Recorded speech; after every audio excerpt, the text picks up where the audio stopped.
తప్పు జరిగింది, ఆ తప్పుకు శిక్ష కూడా పడాల్సిన అవసరం ఉంది. అంటే ఎంక్వైరీనైనా మీరు ఏమన్నా ఫిర్యాదు చేసే అవకాశం ఉందా? నేను ఫిర్యాదు చేయాలి అనుకుంటే జగన్మోహన్ రెడ్డి గారు నాకు ఎంఓయూ రాసిచ్చిన రోజే ఇది అమలు చేయటం లేదు అని ఫిర్యాదు చేసేదాన్ని. నిజానికి సొంత తల్లిని కోర్టుకి ఈడ్చింది జగన్మోహన్ రెడ్డి గారు. నాకు పర్సనల్ గ్రడ్జెస్ లేవు అని నిరూపించుకోవడానికి మేబీ నేను పర్సనల్ ఫిర్యాదు చేయకపోవచ్చు, కానీ నేను చెప్పాలనుకుంటున్నది ఇది సోషల్ ఇష్యూ. ఇక్కడ తప్పు జరిగింది, చాలామంది ఫోన్లు ట్యాప్ అయ్యాయి. ప్రభుత్వాలు should get to the bottom of this. కాబట్టి ఇన్వెస్టిగేషన్ జరగాలి, శిక్ష పడాలి. అంటే అప్పట్లో తెలంగాణలో మీ సర్వే అవుతున్నారు కాబట్టి తెలంగాణ గవర్నమెంట్ కూడా అప్పట్లో జగన్మోహన్ రెడ్డి గారికి సహకరించింది అనుకోవచ్చా పూర్తిగా మీ ఎదుగుదల లేకుండా ఉండడానికి? ముమ్మాటికి జగన్మోహన్ రెడ్డి గారు కేసీఆర్ సంబంధం, జగన్మోహన్ రెడ్డి గారు కేటీఆర్ సంబంధం, ముందు రక్త సంబంధం కూడా చిన్నబోయింది. మేడం లాస్ట్ అంతకుముందు అంటే మీకు సంబంధించినటువంటి కొంతమంది అనుచరులను కూడా ఉన్నత స్థాయి పోలీస్ అధికారులు కొంతమంది బెదిరించారు ఈ ఫోన్ ట్యాపింగ్ కేసులు అనేది కొన్ని వార్తలు. ఒక ఉన్నత స్థాయి పోలీస్ అధికారులే కాదు, ఏ లెవెల్లో ఏ బెదిరింపులు ఏ ఒత్తిళ్లు చేయాలో అన్నీ చేశాడు జగన్మోహన్ రెడ్డి గారు.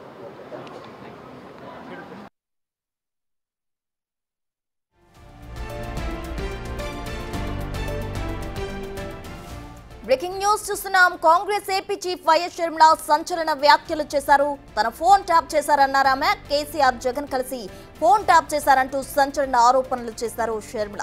తెలంగాణలో ఫోన్ ట్యాపింగ్ జరిగిందన్నది ముమ్మాటికి వాస్తవమని, ఫోన్ ట్యాపింగ్ అప్పటి తెలంగాణ ఏపీ సీఎంలు కలిసి చేసిన జాయింట్ ఆపరేషన్ అన్నారామె. పొలిటికల్ టర్మ్ 2018, 19 పొలిటికల్ టర్మ్ కాలంలో, అంటే తెలంగాణలో కేసీఆర్ గారు ముఖ్యమంత్రిగా ఉన్నారు, ఆంధ్రాలో జగన్మోహన్ రెడ్డి గారు ముఖ్యమంత్రిగా ఉన్నారు. ఇద్దరు చాలా సన్నిహితంగా ఉండేవాళ్ళు, ఒకరికి ఒకరు అన్నట్టుగా కేసీఆర్ కేటీఆర్ గారు జగన్మోహన్ రెడ్డి గారితో చాలా మంచి సంబంధాలను మెయింటైన్ చేశారు. అసలు వాళ్ళ సంబంధం ముందు రక్త సంబంధం కూడా చిన్నబోయింది.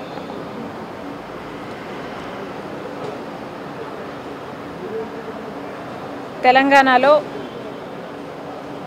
ఫోన్ ట్యాపింగ్ జరిగింది అన్నమాట ముమ్మాటికి నిజం. మరి ఈ ఫోన్ ట్యాపింగ్ వ్యవహారం తెలంగాణ ముఖ్యమంత్రి, ఆంధ్ర ముఖ్యమంత్రి కలిసి చేసిన జాయింట్ ఆపరేషను, లేకపోతే ఇది షేర్డ్ ఇన్ఫర్మేషను నాకు తెలియదు, కానీ ఒక మాట అయితే స్పష్టంగా అర్థమైంది. అదేమిటంటే ఫోన్ ట్యాపింగ్ జరుగుతుంది, ఎంతమంది మీద జరుగుతుందో నాకు తెలియకపోయినా నా ఫోను ట్యాప్ అవుతుంది, నా భర్త ఫోను ట్యాప్ అవుతుంది, నా దగ్గర వాళ్ళ ఫోన్లు ట్యాప్ అవుతున్నాయి అన్న విషయం నాకు చాలా చాలా స్పష్టంగా అర్థమైంది. అసలు మా ఫోన్లు ట్యాప్ అవుతున్నాయి అన్న అంశాన్ని నిజానికి నిర్ధారించింది వైవి సుబ్బారెడ్డి గారే. స్వయంగా వైవి సుబ్బారెడ్డి గారే హైదరాబాద్లో మా ఇంటికి వచ్చారు. మా ఇంటికి వచ్చి మా ఫోన్లు ట్యాప్ అవుతున్నాయి అన్న అంశం నిర్ధారిస్తూ మా ఫోన్లు ట్యాప్ చేసిన ఒక కాన్వర్జేషను, ఒక ఆడియో కాన్వర్జేషను, వాళ్ళు ఫోన్ ట్యాప్ చేసిన కాన్వర్జేషను నాకే వినిపించారు.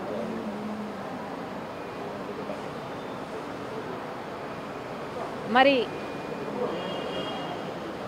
ఈ విషయం సుబ్బారెడ్డి గారు ఇప్పుడు ఒప్పుకుంటారా అంటే నాకు తెలియదు, నాకు అనుమానమే.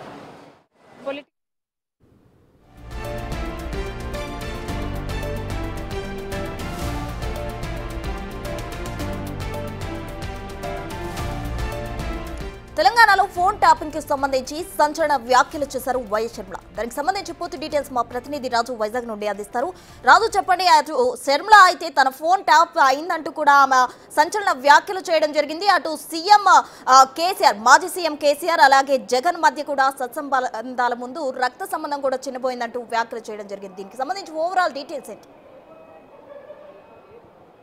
అంటే షర్మిల వ్యాఖ్యలు కనుక ఒకసారి మనం నిశ్చితంగా పరిశీలించి చూస్తే జగన్మోహన్ రెడ్డి మీద తీవ్ర స్థాయిలో వ్యాఖ్యలు చేయడం, అటు జగన్ కేసీఆర్కు ఉన్నటువంటి సంబంధాన్ని కూడా, వీళ్ళిద్దరి మధ్య ఉన్నటువంటి సంబంధం కేవలం రాజకీయ సంబంధమే కాదు, ఇది రక్త సంబంధాన్ని కూడా మించిపోయింది. ఫోన్ ట్యాపింగ్ జరిగిన మాట వాస్తవం. ముఖ్యంగా నా ఫోన్ ట్యాపింగ్, నా భర్త ఫోన్ ట్యాపింగ్, ఆ ఫోన్ కూడా ట్యాప్ అయ్యాయి. నాకు సంబంధించినటువంటి ముఖ్యమైనటువంటి వ్యక్తుల ఫోన్లు కూడా ట్యాప్ అయినటువంటిది ఇక్కడ ఖచ్చితంగా జరిగింది. ఫోన్ ట్యాప్ అవ్వలేదనడానికి ఏమాత్రము సందేహం లేదని కుండబద్దలు కొట్టినట్టు చెప్పినటువంటి పరిస్థితి కనిపిస్తుంది. ముఖ్యంగా చూస్తే అటు తెలంగాణ అప్పట్లో అంటే కేసీఆర్ గవర్నమెంట్లో అటు కేసీఆర్ అదేవిధంగా జగన్మోహన్ రెడ్డి మధ్యన సన్నిహిత సంబంధాలు ఉన్నటువంటి నేపథ్యంలో అటు తెలంగాణలో షర్మిల పార్టీ ప్రారంభించి పార్టీలో అటు కేసీఆర్ గవర్నమెంట్ని తీవ్ర స్థాయిలో విమర్శిస్తుంది. కాబట్టి అటు జగన్మోహన్ రెడ్డి కోరిన విధంగానే కేసీఆర్ ప్రభుత్వం అప్పట్లో ఈ ఫోన్ ట్యాపింగ్ వ్యవహారాన్ని పూర్తిగా సమర్థించింది, ఫోన్ ట్యాప్ చేసింది. ఆ ఆడియోలను కూడా వైవి సుబ్బారెడ్డి, ఎందుకంటే తమ చిన్నాన్నే వైవి సుబ్బారెడ్డి బయట వ్యక్తి కాదు, స్వయాన హైదరాబాద్ వచ్చి ఆ ఫోన్ ట్యాపింగ్ అయినటువంటి క్లిప్పింగ్ని తనకి వినిపించారు. ఇప్పుడు వైవి సుబ్బారెడ్డి దీన్ని అంగీకరించవచ్చు, అంగీకరించకపోవచ్చు, దీన్ని మాట్లాడవచ్చు, మాట్లాడకపోవచ్చు, కానీ నా ఫోన్ ట్యాపింగ్ జరిగిందనేది వైవి సుబ్బారెడ్డి వచ్చి నాకు స్వయంగా చెప్పారన్న విషయాన్ని ఇక్కడ బయట పెట్టినటువంటి పరిస్థితి కనిపిస్తుంది. అంటే ఇప్పటివరకు తెలంగాణలో ఉన్నటువంటి ఫోన్ ట్యాపింగ్ వ్యవహారాల్లో అటు ప్రస్తుత సీఎంగా ఉన్నటువంటి రేవంత్ రెడ్డి, ఇతర నాయకులు, అధికారులకు సంబంధించినటువంటి ఫోన్ ట్యాపింగ్ చేయడం ఒకటే కాదు, ఆంధ్రప్రదేశ్లో ఉన్నటువంటి జగన్మోహన్ రెడ్డి ఇక్కడ ముఖ్యమంత్రిగా ఉన్నాడు కాబట్టి జగన్కి సహకరించి షర్మిల ఫోన్తో పాటుగా ఇతర అంటే షర్మిల భర్త, ఆమెకు సంబంధించినటువంటి ఎవరైతే సపోర్ట్ ఇస్తున్నారో వాళ్ళందరి ఫోన్లు కూడా ట్యాప్ అయ్యాయి అనేది ఇప్పుడు స్వయంగా షర్మిల చెప్తుంది. నేను ప్రత్యక్షంగా వెళ్ళి అటు సిట్ అధికారులకు, అక్కడ దీన్ని ఎంక్వైరీ చేస్తున్నటువంటి అధికారులకు స్వయంగా నేను ఫిర్యాదు చేయలేకపోవచ్చు. ఎందుకంటే దీన్ని ఫిర్యాదు చేసే కంటే నన్ను ఏ విచారణకు పిలిచినా అక్కడికి వచ్చి దీని మీద ఖచ్చితంగా వాంగ్మూలం ఇవ్వడానికి సిద్ధంగా ఉన్నానని వైఎస్ షర్మిల అయితే చెప్పినటువంటి పరిస్థితి అయితే ఉంది. ఇప్పుడు కూడా ఖచ్చితంగా తమ ఫోన్ ట్యాప్ అయిందనేది షర్మిల స్వయంగా చెప్తున్నటువంటి నేపథ్యంలో ఇప్పుడు తెలంగాణలో సిట్ అధికారులు ఈ ఫోన్ ట్యాపింగ్ మీద ఇప్పటికే విచారణ చేస్తున్నటువంటి పరిస్థితి ఉంది. అటు శ్రవణ్ రావు కానీ, ప్రభాకర్ రావు కానీ వీళ్ళందరినీ విచారణ చేస్తున్నటువంటి పరిస్థితి ఉంది. ఈ నేపథ్యంలోనే షర్మిల వాంగ్మూలాన్ని తీసుకోవడానికి కూడా ఒకవేళ ఆ షర్మిలను కోరితే కనుక ఖచ్చితంగా వచ్చి హైదరాబాద్లో నేను ఆ వాంగ్మూలం ఇస్తానని చెప్తున్నటువంటి నేపథ్యంలో మరి అధికారులు ఏ విధమైనటువంటి నిర్ణయం తీసుకుంటారనేది వేచి చూడాల్సినటువంటి పరిస్థితి ఉంది.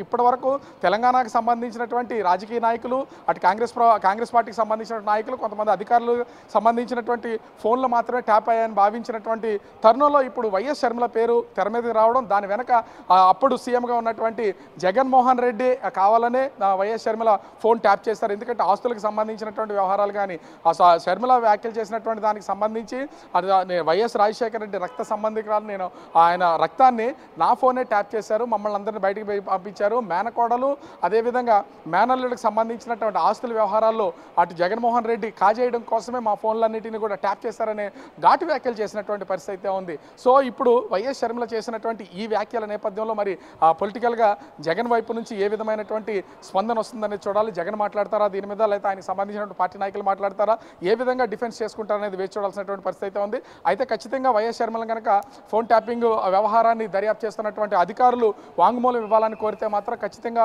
వాళ్ళకి సహకరిస్తాను. నా ఫోన్ ట్యాపింగ్ అయింది కాబట్టి ఆ వివరాలన్నింటినీ కూడా నేను అందిస్తాను. నాకు ఖచ్చితంగా వైవి సుబ్బారెడ్డి ఈ విషయాన్ని మీ ఫోన్ ట్యాప్ అయిందని చెప్పారన్నారు కాబట్టి ఈ విషయాలన్నింటినీ కూడా నేను అక్కడ తెలియజేస్తానని షర్మిల చెప్పినటువంటి పరిస్థితి ఉంది. మరి తెలంగాణకు సంబంధించినటువంటి ఈ ఫోన్ ట్యాపింగ్ వ్యవహారాన్ని మొత్తాన్ని దర్యాప్తు చేస్తున్నటువంటి అధికారులు ఏ విధంగా ముందుకెళ్తారు, షర్మిలకి నోటీసులు ఇచ్చి వాంగ్మూలం ఇవ్వడానికి రమ్మంటారా, లేదా ఈ విధంగా ఈ వ్యాఖ్యలు తీసుకుని వాళ్ళు ముందుకు వెళ్తారనేది మాత్రం వేచి చూడాల్సినటువంటి పరిస్థితి కనిపిస్తుంది. ప్రస్తుతం ఎస్ రాజు, మనం కనుక షర్మిల వ్యాఖ్యలు ఒకసారి చూసినట్లయితే సుబ్బారెడ్డి చెప్పారు అన్నారు. మరి సుబ్బారెడ్డి అప్పుడు చెప్పిన సుబ్బారెడ్డి ఇప్పుడు ఎందుకు చెప్పరు, ఆ విధంగా మాట్లాడడం వెనక కారణాలేంటి? అంటే ఖచ్చితంగా ఇక్కడ అటు వైఎస్ షర్మిల తెలంగాణలో పార్టీ పెట్టినా కూడా తెలంగాణలో తెలంగాణ కాంగ్రెస్ పార్టీకి ఆమె పార్టీని కంటిన్యూ చేస్తున్నటువంటి పరిస్థితి అయితే ఉంది. కానీ ఇక్కడ వైసీపీలో వైవి సుబ్బారెడ్డి కీలకమైనటువంటి వ్యక్తిగా ఉన్నారు. అప్పుడు వాళ్ళకి సత్సంబంధాలు ఉన్నాయి, కుటుంబ పరంగా కూడా సత్సంబంధాలు అయితే కొనసాగినటువంటి పరిస్థితి అయితే ఉంది. ఎప్పుడైతే ఆస్తుల వ్యవహారానికి సంబంధించి వైఎస్ షర్మిల జగన్మోహన్ రెడ్డితో పూర్తిగా వ్యతిరేకిస్తూ జగన్ మీద తీవ్ర స్థాయిలో విమర్శలు చేస్తూ వస్తున్నటువంటి నేపథ్యంలో ఇప్పుడు ఖచ్చితంగా వైఎస్ షర్మిలకైతే వైవి సుబ్బారెడ్డి సహకరించే అవకాశం అయితే లేదు. గతంలో ఫోన్ ట్యాప్ అయినటువంటి సమయంలో వైవి సుబ్బారెడ్డి స్వయంగా అటు షర్మిలకి వెళ్ళి ఈ విషయాన్ని తెలియజేసినా కూడా ఇప్పుడు జగన్ వైపే అటు వైవి సుబ్బారెడ్డి అదేవిధంగా ఉన్నటువంటి పరిస్థితి ఉంది. వైఎస్ షర్మిల చెప్పినటువంటి 2 పేర్లు అటు వైవి సుబ్బారెడ్డి నాకు ఫోన్ ట్యాపింగ్ అయిందని విషయాన్ని తెలియజేశారు. అదేవిధంగా విజయసాయిరెడ్డి కూడా వీళ్ళిద్దరూ నాకు సంబంధించినటువంటి వ్యవహారంలో నాకు తెలియజేసినటువంటి పరిస్థితి అయితే ఉంది. కానీ ఇప్పుడు విజయసాయిరెడ్డి జగన్తో లేడు, కానీ వైవి సుబ్బారెడ్డి జగన్మోహన్ రెడ్డితోనే ఉన్నారు. కాబట్టి ఖచ్చితంగా జగన్ ఏది ఆదేశిస్తే అదే చెప్తారు. రక్త సంబంధం ఉన్నా కుటుంబ సభ్యులుగా కలిసి ఉన్నా కూడా ఈ విషయాన్ని మాత్రము బయట పెట్టే అవకాశం అయితే లేదు. ఖచ్చితంగా వైవి సుబ్బారెడ్డి చెప్తారో లేదనేది మాత్రం నాకు సందేహం ఉందని వైఎస్ షర్మిల చెప్తున్నటువంటి పరిస్థితి అయితే ఉంది. ఎందుకంటే వైసీపీలో రాజ్యసభ సభ్యుడిగా ఉన్నాడు వైవి సుబ్బారెడ్డి, అదేవిధంగా కుటుంబ పరంగా జగన్మోహన్ రెడ్డికి సన్నిహితంగా ఉన్నాడు. కానీ అటు వైఎస్ షర్మిలకి మధ్య కొంత సన్నిహితం అనేది తగ్గినటువంటి పరిస్థితి ఉంది. ఈ నేపథ్యంలో జగన్ ఏది చెప్తే అది వైవి సుబ్బారెడ్డి చేసే అవకాశం ఉంది. దీన్ని దృష్టిలో ఉంచుకుని వైఎస్ షర్మిల కూడా ఖచ్చితంగా వైవి సుబ్బారెడ్డి నా ఫోన్ ట్యాప్ అయినటువంటి విషయాన్ని నాకు అప్పట్లో చెప్పారు, కానీ ఇప్పుడు బయట పెట్టరా అనే విషయం అయితే తెలియదు అని చెప్తున్నటువంటి పరిస్థితి ఉంది. కానీ వైఎస్ షర్మిల కనుక ఖచ్చితంగా అటు సిట్ అధికారులకు ఒక వాంగ్మూలం ఇచ్చి వైవి సుబ్బారెడ్డి మీరు చెప్పారు కాబట్టి వైవి సుబ్బారెడ్డి కూడా ఒక నోటీసులు ఇచ్చి వాళ్ళు విచారణకి రావాలని కోరితే కనుక మరి ఆ యాంగిల్ ఏమన్నా ఆలోచిస్తారా పోలీసులు అనేది మాత్రం వేచి చూడాల్సినటువంటి పరిస్థితి అయితే ఉంది. ఇది మొత్తము అటు ఆంధ్రప్రదేశ్ ఇప్పటి వరకు తెలంగాణకే పరిమితమైనటువంటి ఈ ఫోన్ ట్యాపింగ్ కేసు ఇప్పుడు ఆంధ్రప్రదేశ్తో కూడా ఎంటర్ అయినటువంటి పరిస్థితి ఉంది. ఎందుకంటే ఆంధ్రప్రదేశ్ రాజకీయాల్లో కాంగ్రెస్ పార్టీ నుంచి పిసిసి అధ్యక్షురాలుగా షర్మిల ఉన్నటువంటి నేపథ్యంలో ఇది కొంత పరమైనటువంటి విమర్శలు చేయడం, ఇప్పటి వరకు కుటుంబపరమైనటువంటి విమర్శలు చేస్తూ వచ్చింది వైఎస్ జగన్మోహన్ రెడ్డి మీద.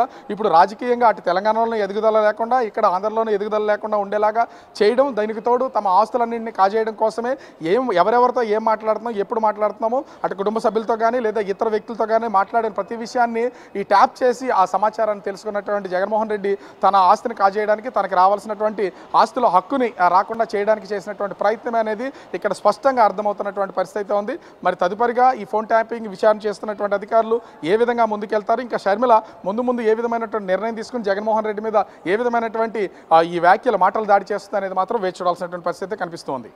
రాజు, మనం చూసినట్లయితే సుబ్బారెడ్డి స్వయంగా మా ఇంటికి వచ్చి నాకే చెప్పారు, దానికి సంబంధించిన ఆడియో కూడా నేను విన్నానని షర్మిల స్పష్టంగా చెప్తున్నారు. ఫోన్ ట్యాపింగ్ జరిగిందనేది వాస్తవం అని బల్లగుద్ది చెప్తున్న పరిస్థితి. అయితే ఎప్పుడైతే సుబ్బారెడ్డి తన ఇంటికి వచ్చి చెప్పారో అప్పుడే ఎందుకు షర్మిల చెప్పడానికి అంటే కంప్లైంట్ చేయడానికి సాహసించలేదు? దాని వెనక కారణాలు ఏమైనా ఉన్నాయంటారా? అంటే ఫిర్యాదు చేయాలి అనుకుంటే నేను ఇప్పుడు కాదు ఎప్పుడో ఫిర్యాదు చేసేదాన్ని ఖచ్చితంగా. కానీ ఇది నాకు స్వయాన వైవి సుబ్బారెడ్డి నా ఇంటికి వచ్చి ఈ ఫోన్ ట్యాప్ అయిందన్న ఆడియోలను నాకు వినిపించినప్పుడే నేను ఫిర్యాదు చేయాలి. కానీ నేను ఆ విధంగా వెళ్ళా. కాకపోతే రాజకీయంగా నన్ను ఎదుగుదల అటు తెలంగాణలో ఉన్నా ఇటు ఆంధ్రప్రదేశ్లో ఉన్నా కూడా ఆ రాజకీయంగా నన్ను ఎదుగుదల లేకుండా చేయాలి, రాజశేఖర రెడ్డి బిడ్డగా నన్ను ఎదగకుండా చూడాలి, ఆస్తుల వ్యవహారం ముఖ్యంగా ఆస్తులకు సంబంధించినటువంటి నాకు రాకుండా ఉండేలాగా చూడాలి. ఇదే అక్కడ జరుగుతున్నది. నేను ఫిర్యాదు చేయడానికి ముందుకు వెళ్ళలేకపోవచ్చు, కానీ అధికారులు నన్ను వివరణ అడిగితే మాత్రం నేను ఖచ్చితంగా ఇస్తాను. అంటే కొంత కుటుంబ పరంగా నేను ఇప్పటికే ఫైట్ చేస్తున్నాను. ఆస్తుల విషయంలో వాటిని నా ఓటా నాకు రావాల్సిన వాటి విషయానికి సంబంధించి నేను ఇప్పటికే ఉన్నాను. నన్ను ఎన్ని రకాలుగా, ఎందుకంటే ఒక వైఎస్ షర్మిలగానే కాదు నా భర్తని నా వెనకున్నటువంటి వాళ్ళని అందరినీ కూడా బెదిరింపులకు గురి చేశారు. అది ఒక జగన్మోహన్ రెడ్డి మాత్రమే కాదు, తెలంగాణకు సంబంధించినటువంటి కేసీఆర్ ఆయనకి సంబంధించినటువంటి అధికార గణం కూడా మమ్మల్ని బెదిరింపులకు గురి చేసినటువంటి దాంట్లో ఉంది. నాకు సహకరిస్తున్నటువంటి వాళ్ళని కూడా బెదిరింపులకు గురి చేసినటువంటి పరిస్థితి అయితే ఉంది. ఈ బెదిరింపులు అన్నీ ఉన్నాయి కాబట్టి నేను అప్పట్లో ఫిర్యాదు చేయలేదు, రాజకీయ కోణంలో ముందుకు వెళ్ళలేకపోయాను. కానీ ఇప్పుడు కూడా నేను ఫిర్యాదు చేయడానికి ముందుకు వెళ్ళను. ఎందుకంటే వైవి సుబ్బారెడ్డి లాంటి వ్యక్తి వచ్చి ఇది నిజమే ఫోన్ ట్యాప్ అయింది నేను వినిపించాడని చెప్పలేడు. ఎందుకంటే ఆ ఫోన్ ట్యాప్ అయిన ఆడియో టేపుల్ని కేవలం వినిపించారు తప్ప అవి వైఎస్ షర్మిల దగ్గర ఉండే అవకాశం అయితే లేదు. సో సాక్ష్యాలు లేవు కాబట్టి ఆ మాటనే వైవి సుబ్బారెడ్డి వచ్చి ఇప్పుడు చెప్పే అవకాశం అయితే లేదు. ఈ నేపథ్యంలోనే నేను ఫిర్యాదు చేయలేను, కానీ నా ఫోన్ ట్యాప్ అయిందనే విషయానికి సంబంధించి నాకు అక్కడ సిట్ అధికారులు దర్యాప్తులో భాగంగా ఖచ్చితంగా నన్ను వివరణ అడిగితే మాత్రం నేను వాంగ్మూలం ఇవ్వడానికి ఎలాంటి సందేహం లేదు, నేను ఖచ్చితంగా ఇచ్చి తీరుతానని వైఎస్ షర్మిల చెప్తుంది. మరి వైవి సుబ్బారెడ్డి ఇప్పుడు వైసీపీలో కీలకమైనటువంటి వ్యక్తిగా ఉన్నారు, రాజ్యసభ సభ్యుడిగా ఉన్నారు. జగన్కి ఒక కుడిభుజంలాగా ఉన్నటువంటి పరిస్థితి ఉంది. ఈ నేపథ్యంలోనే వైవి సుబ్బారెడ్డి జగన్మోహన్ రెడ్డికి సహకరిస్తారు, కానీ అటు వైఎస్ షర్మిలకి సహకరించే అవకాశం అయితే లేదు. ఈ నేపథ్యంలో అన్ని ఆలోచించే ఇప్పుడు వైఎస్ షర్మిల అయితే ఈ విధమైనటువంటి వ్యాఖ్యలు చేసింది. వైవి సుబ్బారెడ్డి నుంచి తనకి మద్దతు లభించే అవకాశం లేదు కాబట్టి విచారణ చేస్తున్నటువంటి సిట్ అధికారులకు అయితే పూర్తి స్థాయిలో సహకరించే అవకాశం ఉంది, నేను సహకరిస్తానని చెప్తున్నటువంటి పరిస్థితి కనిపిస్తోంది. Right Raju, thank you. మొత్తంగా తెలంగాణలో ఫోన్ ట్యాపింగ్ వ్యవహారానికి సంబంధించి వైఎస్ షర్మిల చేసిన వ్యాఖ్యలు ఇప్పుడు తీవ్ర దుమారాన్ని రేపుతున్నాయని చెప్పుకోవచ్చు. అయితే ఫోన్ ట్యాపింగ్ జరిగేది పూర్తిగా వాస్తవమని, తను ఇప్పుడు సిట్ అధికారులు కనుక విచారిస్తే పూర్తిగా సహకరిస్తా అంటూ కూడా వైఎస్ షర్మిల